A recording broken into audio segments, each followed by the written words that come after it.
কার্তিক পুজো এমন একটা পুজো, কার্তিক যার বাড়িতে যাবে ভাবে তার বাড়িতেই শুধু কার্তিক পুজো হয়। কেউ নিজে থেকে চাইলে কিন্তু কার্তিক পুজো করে না। কেন সেটা নিশ্চয়ই ভালো মতোই জানেন। আর এই বছর ছিল আমাদের দ্বিতীয় বছরের কার্তিক পুজো।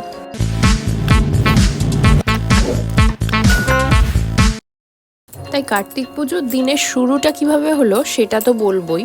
তার আগে বলি, আমাদের আগের মিনি ব্লগটায় নিশ্চয়ই আপনারা দেখেছেন যে আমরা ঠাকুর আনতে গেছিলাম, আর সেখানে শিবাংশ গেছিল ঠাকুর আনতে। কার্তিক ঠাকুর আমাদেরকে দিয়েছে আরেক কার্তিককে, তো সে নিজেই গেছিল এবছরে ঠাকুর আনতে। এবছর যেহেতু কাজের সূত্রে বাবা মা বাইরে ছিলেন, তো এবারে দায়িত্ব আমি আর শুভই নিয়েছিলাম।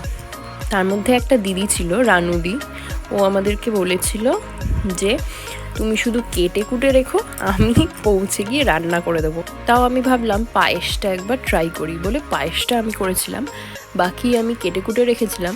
যদিও আমি তো বটিতে কাটতে পারি না, ছুরিতে আর ওই কাটারে কাটি বলে 10 কিলো আলু ছিলতে আমার জান কয়লা হয়ে গেছিলো। তারপর আমি বলছিলাম আমি আলু কাটতে পারবো না, তো শুভ কেটে রেখেছিলো। তারপরে সন্ধ্যেবেলা সব রেডি করে রানুদি চলে এসেছিলো, দেখো ওনার জন্যে খিচুড়ি, আলুর দম, লুচি সব সে বাবা। আর অ্যারেঞ্জমেন্টগুলো সব করে রেখেছিলাম আমি আর শুভ। তারপরে শুভ পুজোয় বসায় গেস্টদেরকে আমি অ্যাটেন্ড করতে পেরেছি, প্লাস জোগাড় ফোগাড়ও করে দিয়েছি। বাজার দোকান তো সকালেই করেছিলাম, সকালে বাজার দোকান করে কাটাকাটনি করে লাস্টে দেখো সন্ধ্যেবেলা সব করে শিবাংশ ঘুমিয়ে পড়েছিল। পুজো কন্টিনিউ চলছিল, আর গেস্ট তো অনেকজন ছিল। খাবারের হাঁড়ি আর ডেচকি দেখেই বুঝতে পেরেছো নিশ্চয়ই কতজন হবে। প্রায় 30 জন লোক হয়েছিলেন। তো সবাই কিন্তু খুব হ্যাপি ছিল। খুব টেনশনে ছিলাম কেমন হবে অথবা কেমন যাবে আমাদের কার্তিক পুজো, বাট ভালোই বেশ ভালোই গেছে। তো সবই ভগবানের ইচ্ছে বলতে পারো।